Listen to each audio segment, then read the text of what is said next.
Assalamualaikum warahmatullahi wabarakatuh. Perkenalkan, nama saya Alan Muhammad Dahlan dengan NIM 21082031124, prodi Perbankan Syariah kelas D semester 2. Jadi di sini saya akan menjelaskan materi tentang pengenalan laporan keuangan untuk memenuhi tugas akuntansi dasar.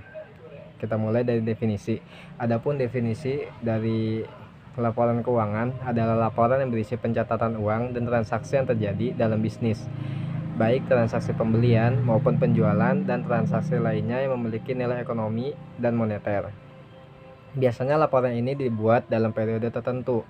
Penentuannya ditentukan oleh kebijakan perusahaan, apakah dibuat setiap bulan atau setiap tahun sekali. Terkadang perusahaan juga menggunakan keduanya, ada yang setiap bulan juga, setiap tahun juga.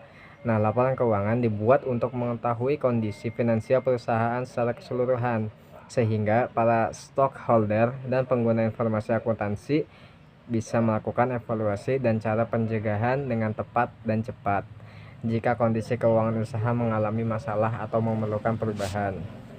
Nah, habis itu ada jenis-jenis laporan keuangan ada 5. Yang pertama ada laporan laba rugi. Laporan laba rugi juga dibagi menjadi 2 bagian. Ada yang format single step dan multiple step. Yang kedua ada laporan perusahaan modal. Ketiga, laporan arus kas. Keempat, laporan neraca.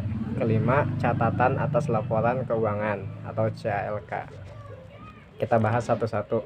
Yang pertama ada laporan laba rugi. Apa sih laporan laba rugi itu?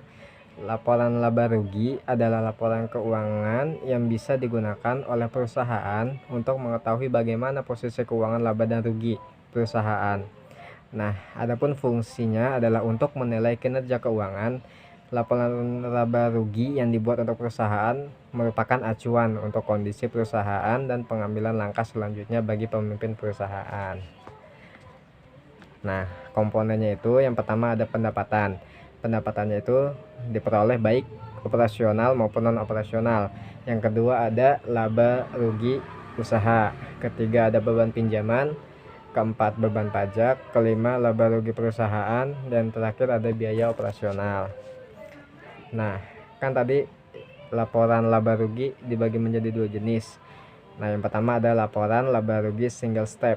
Nah, laporan laba rugi single step lebih sederhana sehingga biasanya digunakan pada skala bisnis yang tidak terlalu besar. Nah, persamaan yang digunakan dalam laporan ini adalah penghasilan bersih sama dengan pendapatan ditambah keuntungan dikurang beban tambah kerugian.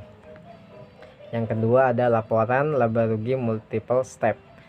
Apa sih multiple step nih? Apa bedanya sih sama single step yang tadi? Nah, multiple step ini adalah bentuk laporan laba rugi yang menampilkan informasi keuangan secara lengkap dan detail. Nah, laporan laba rugi multiple step ini menggunakan beberapa rumus untuk mengetahui nilai akhir pada laba bersih. Nah, rumusnya laba kotor sama dengan penjualan bersih dikurang harga pokok penjualan. Pendapatan operasional sama dengan laba kotor dikurang biaya operasional. Penghasilan bersih dikurang penghasilan operasi plus item non operasional. Nah, yang kedua ada laporan perubahan modal. Ini jenis laporan keuangan yang kedua. Apa sih laporan perubahan modal itu?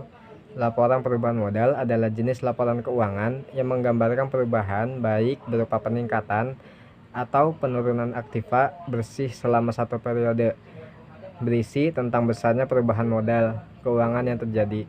Nah, adapun komponennya adalah untuk membuat laporan perubahan modal, yaitu modal yang dimiliki perusahaan di awal periode berjalan, pengambilan dana pribadi oleh pemilik bisnis, serta jumlah laba dan rugi bersih dalam periode tersebut. Nah, laporan yang ketiga ada laporan neraca. Neraca atau balance sheet merupakan salah satu jenis laporan keuangan yang menunjukkan posisi dan informasi keuangan sebuah perusahaan.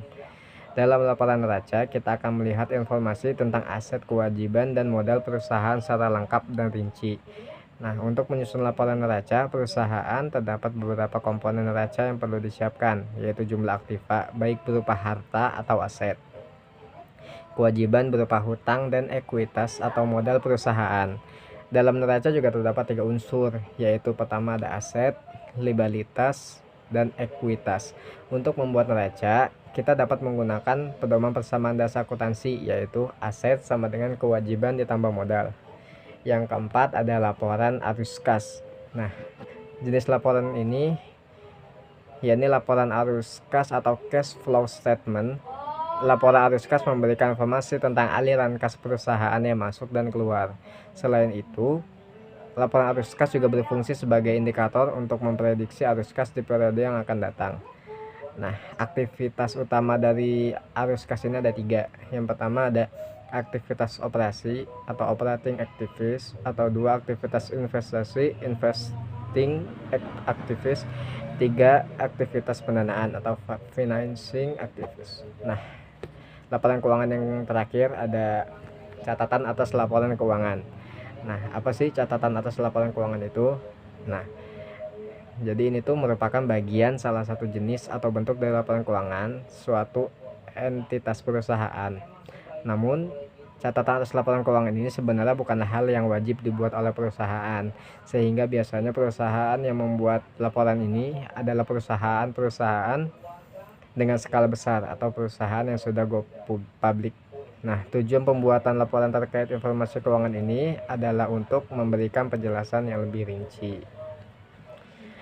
Nah, poin selanjutnya ada tentang cara menyusun laporan keuangan. Adapun caranya, yang pertama kita harus menyusun neraca saldonya terlebih dahulu.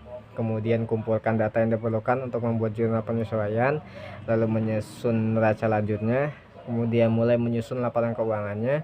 Nah, habis itu menyesuaikan dan menutup rekening, dan yang terakhir menyusun neraca saldo setelah penutupan.